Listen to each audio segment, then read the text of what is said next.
مغفر لي ذنبي ووسع أمري وبارك لي في رزقي.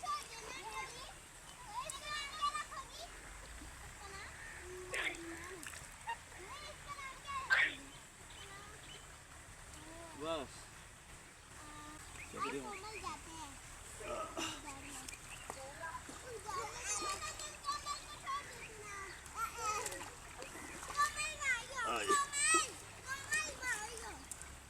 ویسے پاؤں سے ہی دھل گئے ہیں آج ماشاءاللہ سے. بس دھل گئے.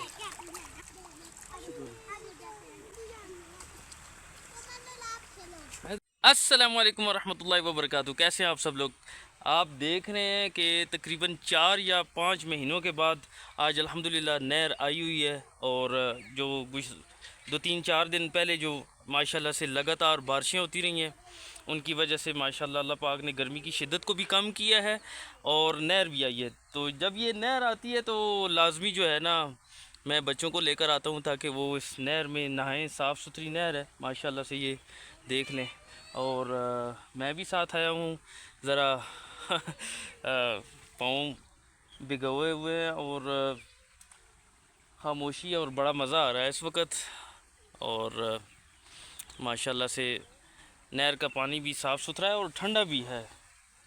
تو میں یہ ویسے سوچتا رہتا ہوں کیونکہ یہ نہر آگے جا کے ضائع ہو جاتی ہے، اس کا کوئی خاص فائدہ نہیں ہو رہا. تو کاش کوئی ایسا ذریعہ ہو کہ آگے یہ نہر کا پانی جا کے جو ہے نا وہ کسی نہ کسی صورت میں استعمال ہو جائے. تو مجھے نہیں لگتا یہ آگے نہر جو ہے، کیونکہ یہ کافی پرانی ہے، اب اس کا وہ فائدہ نہیں رہا. تو کاش ایسا کوئی نظام ہو کہ یہ آگے نہر کا پانی مزید جا کر جو ہے نا وہ قابل استعمال ہو جائے. تو بہرحال پھر بھی یہ بہت بڑی نعمت ہے اللہ پاک کی. میں ولاگ بنا رہا ہوں. آپ کدھر آئے ہو؟ ویسے آج کا دن ہمارے لیے بہت ہی افسوس اور دکھ کا دن ہے، کیونکہ آج 1 محرم الحرام ہے اور حضرت عمر رضی اللہ تعالیٰ عنہ کی شہادت کا دن ہے. خلیفہ دوم اور عادل حکمران اور سسر رسول حضرت امیر المؤمنین خلیفہ دوم عمر رضی اللہ تعالیٰ عنہ آج اس دنیا سے کوچ فرما کر گئے. تو میں کل ہی بیان سن رہا تھا حضرت مولانا خادم حسین رضوی رحمۃ اللہ علیہ کا، جس میں انہوں نے حضرت عمر رضی اللہ تعالیٰ عنہ کے عدل اور انصاف کا جو ہے نا واقعات کافی سارے بتائے، جس میں وہ بڑھیا کا واقعہ بھی بتایا کہ جس بڑھیا کے خیمے میں گئے تھے اور اس بڑھیا نے کہا کہ عمر کو اللہ کے ہاں پوچھوں گی کہ وہ کبھی میری جھونپڑی میں نہیں آیا. اور اس طرح پورا واقعہ انہوں نے بتایا. تو حضرت عمر رضی اللہ تعالیٰ عنہ نے دیکھیں خود ہوتے ہیں لیکن کبھی انہوں نے اس چیز کا اظہار نہیں کیا ہاں بھائی میں ہی امیر المؤمنین ہوں، ہاں بھائی میں ہی عمر ہوں. ہمیشہ چھپاتے تھے. جیسے دوسری ایک اور واقعے میں جس میں وہ خاتون اور اس کے بچے رو رہے تھے اور حضرت عمر رضی اللہ تعالیٰ عنہ نے انہیں حلوہ وغیرہ تیار کر کے دیا، بچوں کو کھلایا اور پھر بچے ہنسنے لگے. تو اس عورت نے یہی کہا تھا کہ کاش امیر المؤمنین کی جگہ تو ہوتا. حضرت عمر رضی اللہ تعالیٰ عنہ کے بارے میں اس نے کہا تھا. تو وہاں بھی حضرت عمر رضی اللہ تعالیٰ عنہ نے نہیں کہا کہ ہاں بھائی میں ہی امیر المؤمنین ہوں، میں ہی عمر ہوں، نہیں، بلکہ یہ کہا کہ جب تو آئے گی تو مجھے بھی وہیں پائے گی. تو ایسے عادل حکمران اللہ پاک ہمیں پھر عطا فرمائے.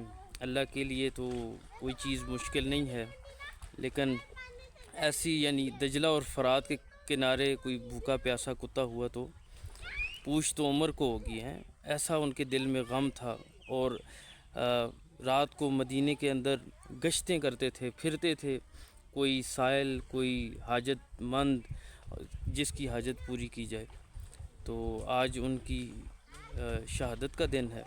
تو حضرت مولانا طارق جمیل صاحب بھی ایک بیان میں اکثر بیانات میں وہ یہ فرماتے ہیں نا کہ جب حضرت عمر رضی اللہ تعالیٰ عنہ کے لیے قبر مبارک ان کی کھودی جا رہی تھی آپ صلی اللہ علیہ وسلم کے پڑوس میں جہاں وہ آرام فرما رہے ہیں حضرت ابو بکر صدیق رضی اللہ تعالیٰ عنہ کے ساتھ ہی. اور دیکھیں کتنا اللہ پاک نے مقام دیا ہے کہ جو حضرات آپ لوگ ماشاءاللہ سے مدینہ منورہ میں گئے ہوں گے تو جہاں ہم حضور نبی کریم صلی اللہ علیہ وسلم کو سلام پیش کرتے ہیں، وہیں پر دونوں جو ہستیاں ہیں ابو بکر اور عمر اور رضی اللہ عنہما ان کو بھی ہم سلام کرتے ہیں. تو یہ قیامت تک جو ہے نا یہ سلام کا سلسلہ ختم نہیں ہوگا۔ تو کتنی اللہ پاک نے عظیم ہستیاں بھیجی ہیں جن کا ذکر کر کے ہمیں بڑی خوشی ہوتی ہے۔ تو جب ان کی قبر مبارک کھودی جا رہی تھی تو حضرت علی رضی اللہ تعالیٰ عنہ فرمانے لگے کہ مجھے یقین تھا کہ تیسرا یہاں پر عمر ہی آئے گا۔ تو پوچھنے والوں نے پوچھا کہ آپ کو کیسے یقین تھا؟ تو انہوں نے حضرت علی رضی اللہ تعالیٰ عنہ نے فرمایا کہ میں نے ایک نہیں دو نہیں کئی بار اللہ کے نبی صلی اللہ علیہ وسلم کی زبان مبارک سے یہ کلمات بار بار سنتا تھا کہ میں ابو بکر اور عمر اٹھے، میں ابو بکر اور عمر آئے، میں ابو بکر اور عمر گئے۔ تو یعنی اپنے نبی کے ساتھ اتنا میں نے ان کا ذکر سنا کہ مجھے یقین ہو گیا۔ یہ حضرت علی رضی اللہ تعالیٰ عنہ فرماتے ہیں۔ اور حضرت مولانا طارق جمیل صاحب کے یہ بیانات میں ہے اکثر، تو اللہ پاک کمی بیشی معاف فرمائے، میں کوئی عالم نہیں ہوں اس لیے صرف بتا رہا ہوں کہ ان کے بیانات میں نے یہ سنا ہے۔ تو وہ حضرت علی رضی اللہ تعالیٰ عنہ فرمانے لگے کہ مجھے یقین ہو گیا کہ یہاں تیسرا عمر ہی آئے گا۔ تو اتنی بڑی شان، اتنی بڑی ہستی، اور عشرہ مبشرہ میں اور فرمایا کہ میرے بعد اگر کوئی نبی ہوتا تو عمر ہوتا۔ تو یہی حضرت عمر رضی اللہ تعالیٰ عنہ جب شہادت کا وقت تھا تو غشی کی حالت میں جب انہیں ہوش آتا تو کہتے کہ اگر عمر کو اس کے رب نے معاف نہ کیا تو عمر ہلاک ہو جائے گا۔ تو اتنے بڑے ہیں، اتنی بڑی بشارتیں لے کر آنے والے بھی ان کے آخر میں، جیسے حضرت عثمان رضی اللہ تعالیٰ عنہ کے بارے میں بھی ہے، یہی سنا ہے کہ قبر سے گزرتے تھے، قبرستان سے، تو اتنا روتے کہ داڑھی آپ کی تر ہو جاتی۔ یعنی سوچنے کی بات ہے کہ جنت کی بشارتیں لے کر آنے والے، جن کو آپ صلی اللہ علیہ وسلم نے ایک ہی مجلس میں 10 صحابہ میں سے یہ 4 ہیں، تو جنت کی بشارتیں لے کر آنے والے صحابہ بھی قبر اور حشر اور اگلی منزلوں کے بارے میں کتنے متفکر ہوتے تھے، کتنے فکر مند ہوتے تھے۔ تو میں اور آپ جو ہے نا بالکل سوئے ہوئے ہیں، کوئی پرواہ ہی نہیں ہے، اور ایسے بے غم زندگی گزار رہے ہیں، گزر بھی رہی ہے، کھا رہے ہیں، پی رہے ہیں، سو رہے ہیں۔ اور حضرت علی رضی اللہ تعالیٰ عنہ بھی کیا فرماتے تھے کہ سفر بہت لمبا ہے لیکن توشہ کوئی نہیں ہے، جن کو حضور نبی کریم صلی اللہ علیہ وسلم نے کہا کہ علی تیرا گھر میرے گھر کے سامنے ہے۔ امیر المؤمنین حضرت علی رضی اللہ تعالیٰ عنہ سے بھی یہی کہا کہ آپ کا گھر میرے گھر کے سامنے ہے جنت میں۔ تو میرے بیٹے نے یہ سوال بھی کیا تھا مجھ سے کہ بابا یہ کیسے ممکن ہے کہ حضور نبی کریم صلی اللہ علیہ وسلم کی تو اپنی جنت ہے، حضرت علی رضی اللہ تعالیٰ عنہ کی اپنی جنت ہے۔ تو ایک بچے نے سوال کیا، تو میں نے کہا اللہ پاک کے لیے کوئی مشکل نہیں ہے، کیا پتہ اللہ نے ایسا گھر بنایا جہاں حضور نبی کریم صلی اللہ علیہ وسلم کے گھر کے سامنے، اور انشاءاللہ ہم دیکھیں گے بھی اللہ پاک ہمیں لے کر جائیں ایسے اعمال کرنے کی، اور ان حضرات کے ہستیوں کے نقش قدم پر چلنے کی بھی توفیق عطا فرمائیں۔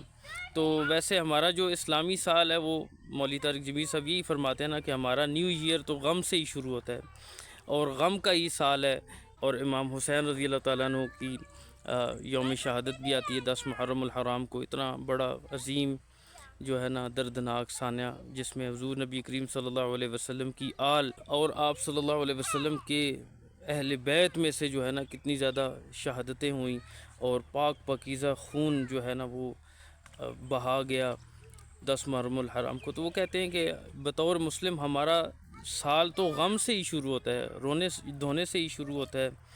تو اس لیے ہر قسم کے فرقہ واریت سے بالا تر ہو کر، ہر قسم کی فرقہ پرستی سے بالا تر ہو کر، ہمیں ایک ہو کر ایک ہو مسلم حرم کی پاسبانی کے لیے، تو ہم سب ایک ہوں فرقے اور اپنے اختلافات کو ایک جگہ کر کے ہم سب اللہ کو راضی کرنے والے بن جائیں، یہی ہمارا مقصد ہونا چاہیے۔ اور یقین مانیں بھیجا بھی اللہ پاک نے اسی لیے ہے، ہمارے آنے کا مقصد بھی یہی ہے، اللہ کو راضی کرنا۔ اللہ پاک نے لیبل چیک نہیں کرنا بھائی تو کس فرقے کا تھا، تو کس کو ماننے والا تھا۔ تو بات اصل میں یہی ہے کہ جو آپ کا اسکول آف تھاٹ جسے کہہ سکتے ہیں آپ، جو بھی ہے، اپنے دل کو صاف ستھرا کر کے ہم زندگی گزاریں اور ان حضرات کے نقش قدم پر چلنے والے بن جائیں۔ دیکھیں کہتے ہیں نا 2 صفیں لگیں گی، وہاں تیسری صف کوئی بھی نہیں ہے۔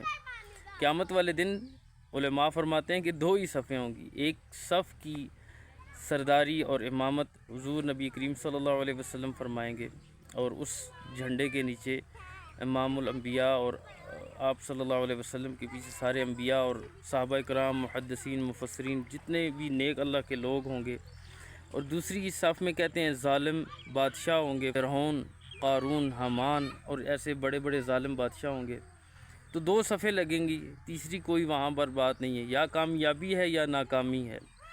تو میں یہ دعا کرتا ہوں کہ اللہ پاک ہم سب کو اس دن کی رسوائی سے بچائیں، اور ہمیں اللہ پاک اس دن کی تیاری کی بھی توفیق عطا فرمائے۔ ہم کامیاب ہونے کے لیے آئے ہیں، تو اس لیے آج کے دن حضرت عمر رضی اللہ تعالیٰ عنہ کے لیے بھی، آپ کے درجات کے لیے بھی دعا کی جائے کہ اللہ پاک آپ کے درجات کو بلند فرمائے، آپ کی شہادت یہ سب کچھ قبول ہو چکا ہے، اور ہمارا بھی حشر آپ حضرات کے ساتھ فرمائے۔ تو بس یہی آپ سے گزارش بھی کرنی تھی کہ اپنے آپ کو اس دن کے لیے بھی تیار کریں، اس منزل کے لیے بھی تیار کریں۔ میں خود اپنے آپ کو پہلے ہر بات میں شمار کرتا ہوں کہ ہم سب جو ہے نا